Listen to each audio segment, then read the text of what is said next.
this process.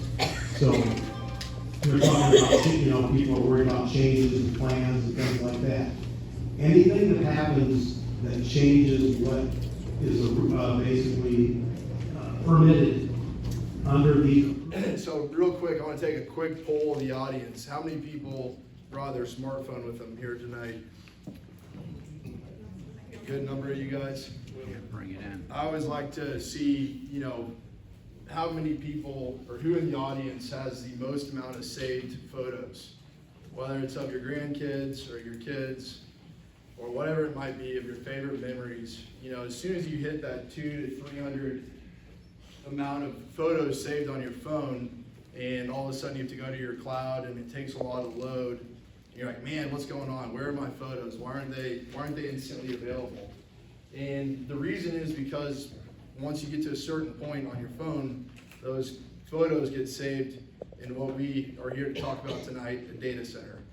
I'm sure a lot of you over the holidays had a chance to stream some Netflix or YouTube TV or whatever your entertainment of choice might have been to get through some cold days here in Southern Illinois. And so with all of that, again, we get back to the use of the data center. So I like to really make sure everybody here tonight understands what a data center is and why we believe they are necessary to continue developing here in Logan County and across the Midwest. They largely are the backbone of most of modern life. I'm sure we have a lot of farmers here tonight. I know yields are continuing to go up, and a lot of that is due to data input. And again, it all kind of comes back to data and data and data. So much of our life today revolves around data, and so much of that data flows back to a data center. So as data and technology continue to take up a bigger part of our life in the economy that we live in, there's going to be a growing need for more data centers to continue the pace and the style of life that we've gotten used to enjoying. As we want to be good partners with you guys. So with our site in Logan County, we have about 250 acres under control, what we call a land option. So we have a option to purchase the land in a couple of years if we can get everything else down pat, including community support, which is why we're here tonight.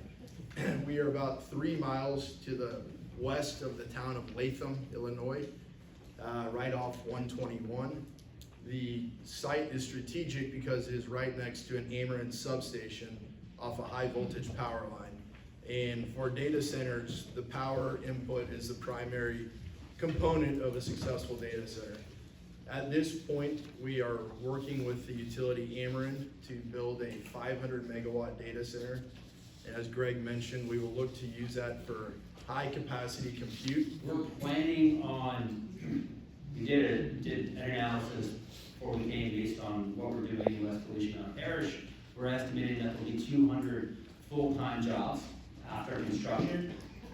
There'll be a lot of construction jobs, so we have a slide on this when we talk about it, but those are temporary jobs. The construction jobs we're estimating 1,500 jobs will probably be around for 18 months while we build the data center. But the permanent jobs, which we're really excited to talk to you about, would be 200 full-time jobs, and they would be a mix between, just call it 100 that would be employed by Hot 8 and 100 that would be employed by our ultimate tenant.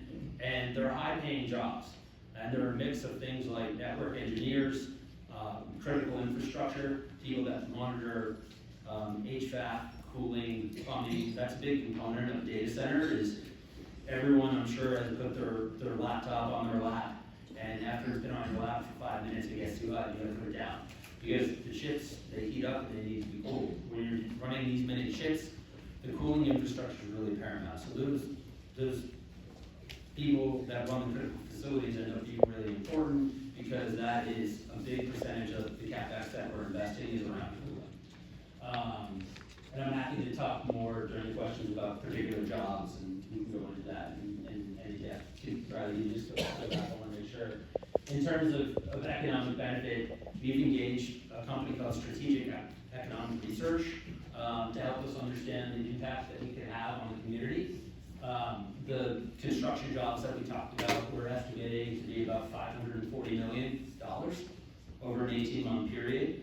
And the 200 full-time jobs that I was just talking about, we anticipate would be about $375 million over 15 years. There would also be considerable indirect benefits to the community. There'd be income tax paid to the state of Illinois, and obviously property tax to the community. But my well water is run by power.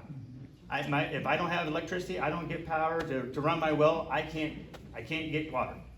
So we have water issues, we have power issues. And I'm gonna try to be as respectful as I can, but what's really bothering me is this is already being talked about like it's already a done deal. And that's how we feel, and we don't like that. Every one of these folks out here are my neighbors. Many of these people here have helped me in the past 5 years that I've been here. And if this is my moment, I can help them out a little bit, I'm going to. But half these people here, I owe my sanity to right now. And I want to keep it that way. So again, I thank you for your time coming out. I wish you no ill, but I hope this is the only time we meet. Thank you.